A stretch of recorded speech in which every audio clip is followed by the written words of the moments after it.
Hi, everyone. Welcome back to As We Speak. This is your host, Karishma, and I'm very excited to welcome to our show today Nazy Saif, a homeschooling mum who's been doing this for about 2 years now. Um, Hi, Nazy. Thank you for coming on. So, Nazy, we've been homeschooling for about a month now.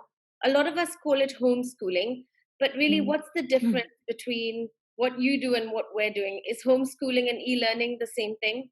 So, homeschooling and e-learning, what is happening right now, is very different from what we've been doing. As homeschoolers, we don't stay home and just spend the entire day sitting in front of a screen or following a timetable, which is, you sit at 8 o'clock and then you get up at 3 o'clock, like I've been hearing most of the people are doing right now. So we get up, we engage, and as many homeschoolers as you speak to, they will all have a different way of doing their schooling for the children. You will find somebody who's following a stringent curriculum and who's making the kids sit at 9 o'clock and they're doing workbooks and screen time. Then you'll speak to another homeschooler like myself who does not follow a curriculum. So there's so much diversity. But in general, what I have learned along the way and people I have met, it is just not like this. We get up, we go out, we learn from outdoors, we learn from experiences, and this is quarantine schooling. This is not fair to you or us, people who have been schooling. So it's very, very different. As you said, it's quarantine schooling, and I think the schools are also they're doing the best they can. It's a learning curve for all of us. How long did it take for you guys as a family to adapt to this system? So, and how long do you think it should take us? I feel already in a month it's been quite a ride, but we're slowly getting there. The schools are also helping; they're tweaking their systems. Um, but what's fair, like for us to really fully adapt, to all of this? Okay, I honestly feel that since even as a homeschooler who intentionally wanted to do this for the children, it took us 8 months, and I'm not just giving a figure out there. It was very, very hard, and it was not just hard for me. It was hard for the children, hard for my husband because he was not on board with us, with me to do this, and I had to basically convince him. I had to convince the kids. I had to convince I was convinced. I knew this was the way to go, but it was hard for make them. I mean, you pull a kid out of school and then you just give them an absolutely new environment. Let's say if my kids were pulled out in grade 5 and 4, so it's difficult because they have their friends, they have the environment, they have the teachers they love and the sports, and you know how it is. We've been schooled as well. So overnight for your kids to just get pulled out and told you're not going to school and you have to sit at home and you have to do all your work, it's very overwhelming. I think the approach we took for me to learn and make the intensity less for the kids, we did not overburden them with academics. I knew for me to make them comfortable with this is first of all get get each other comfortable with the idea of being at home and learning in a different environment. That was priority for me as personally. So I eased into everything uh, with my children by learning from everything around us. So, how much screen time on a day to day basis is associated with home learning? It completely depends on every person. Like I said, every home learner, every homeschooler has a different approach. I can tell you about my approach.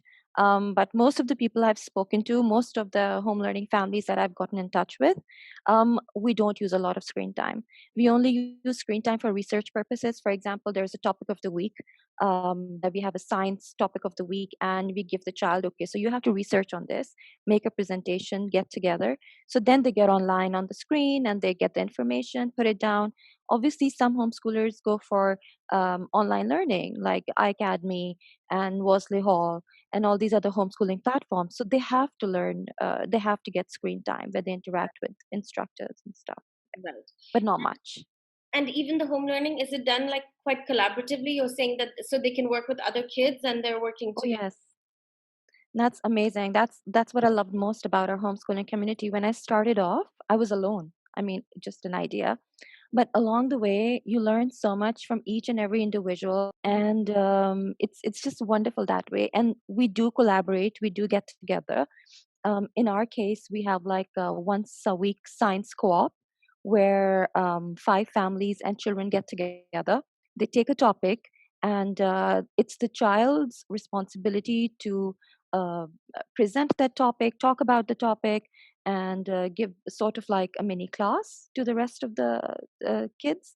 And the parents stay back; they're not involved. And then there's a quiz, and there's a nice lunch, and they play together. And the next week, whoever's turn it is, they continue the same topic. Nice. I mean, a link to the same topic. For example, if you're doing the human body, if my kid did the respiratory system, then the other kid will do maybe the intestines or the kidneys, like that. Right, right. Nice. So, what would your advice be to us parents when it comes to approaching this with our kids? Because the one thing that I've really developed here is a huge appreciation for my teachers, my children's Mm. teachers, but I'm not a teacher.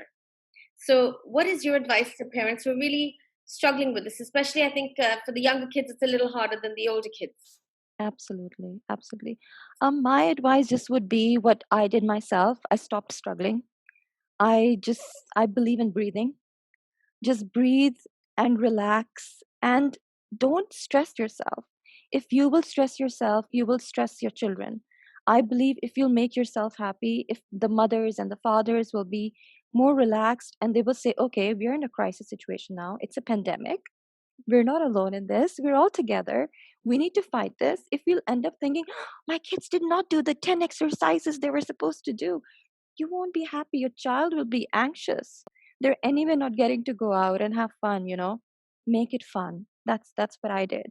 So finally, you were mentioning you have drawn something out for me, your top tips Yeah. for all of us families. Could you please Mm. share that with us? Yeah. So basically, this really helped me initially because I wanted the kids to see what we need to keep us going every day. So I just call it my rocket. Oh, lovely. So there is rise, that is, you wake up in the morning and you rise to take over the day. Observe everything around us. We need to observe it, whether it's a breakfast or cooking or it's the garden, studies, whatever. Control. Everything is not in our control. And I would say this has a big meaning for what we're doing today. Like you said, stressing and not being able to cope, we can't control everything. So take it easy, breathe, let nature take its pour.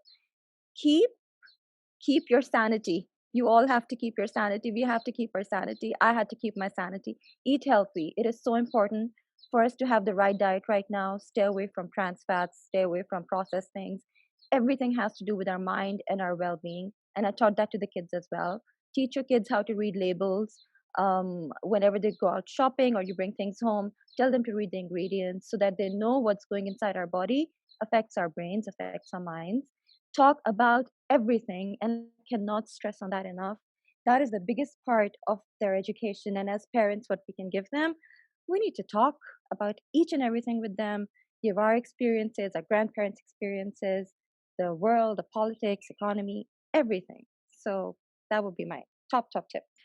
Thank you so much, Nazi, My for doing this. pleasure. Guys, I hope you found this informative. I think the key here is have fun. Please like, comment, share, and subscribe to the channel.